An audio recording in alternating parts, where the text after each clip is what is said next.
Halo, assalamualaikum warahmatullahi wabarakatuh. Bertemu lagi dengan Mas Cenot ya.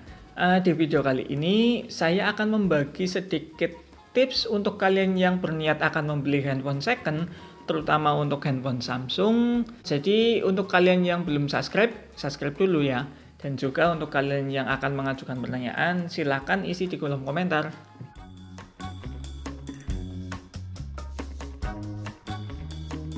Nah, cara ini digunakan untuk kalian yang membeli handphonenya itu secara offline ya. Jadi bertemu langsung dengan penjual dan mengecek handphonenya secara langsung. Ini tips yang lebih bagus sih daripada beli online karena kita bisa mengecek handphonenya secara langsung ya.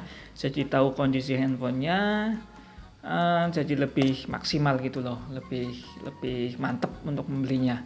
Sebenarnya pada handphone Samsung itu terdapat kode ya, kode di mana membuat kita itu lebih mudah untuk mengeceknya. Jadi nggak perlu buka ini, buka itu, cuma buka di kode kita bisa mengecek kondisi dari handphone ini ya. Tapi sebelum ke kode ini, alangkah baiknya kita itu mengeceknya itu dari luarnya dulu, dari keadaan bodinya ya.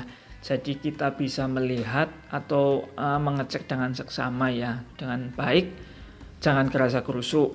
Nah, lihat di sekeliling bodinya, apakah handphone itu masih mulus atau mungkin sudah tergores, atau bahkan mengindikasikan handphone itu sudah pernah bongkaran ya.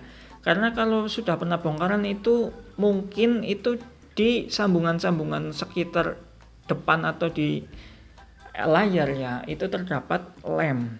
Nah, itu mengindikasikan kalau handphone ini pernah dibongkar.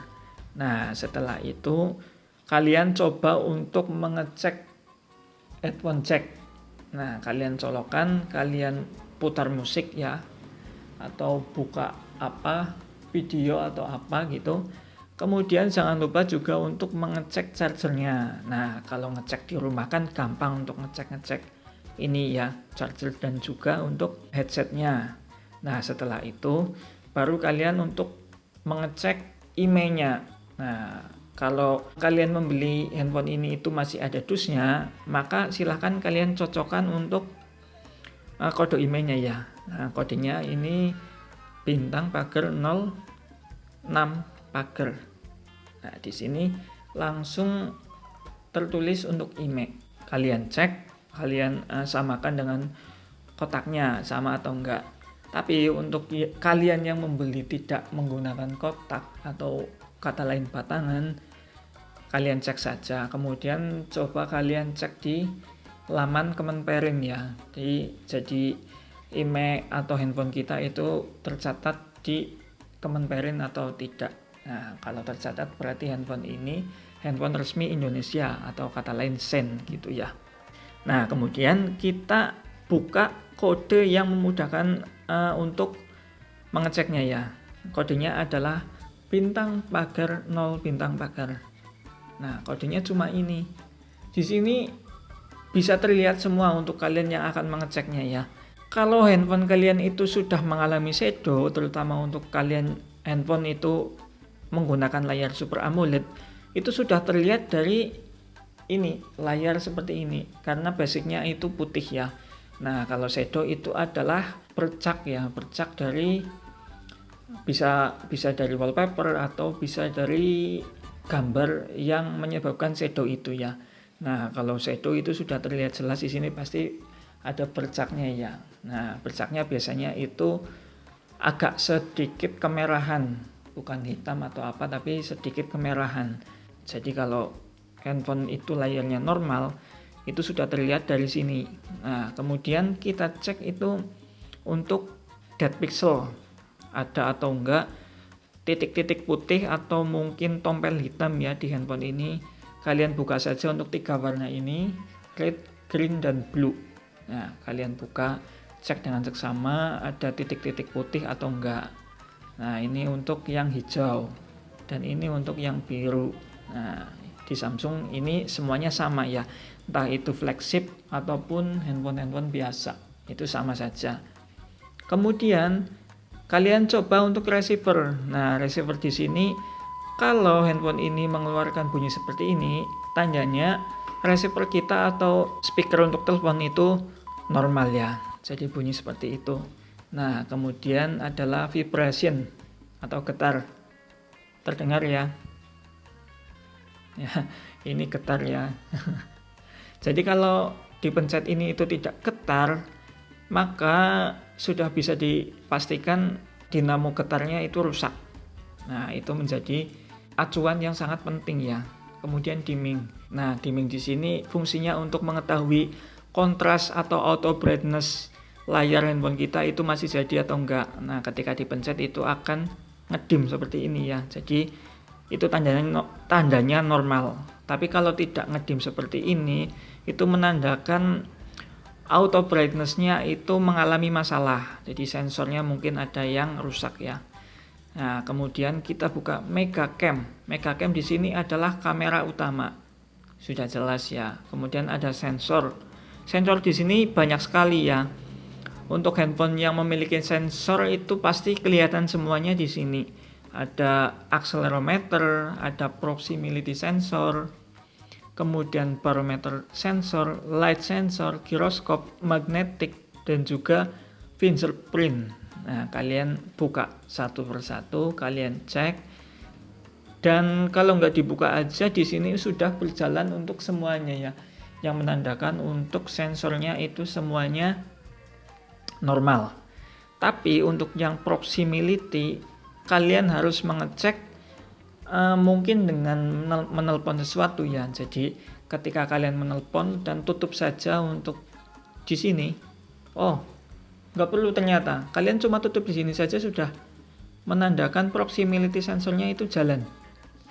Nah, begini ya. Jelas ya. Kemudian kita buka. Nah, ini sentuhnya touch. Kalian coba seperti ini.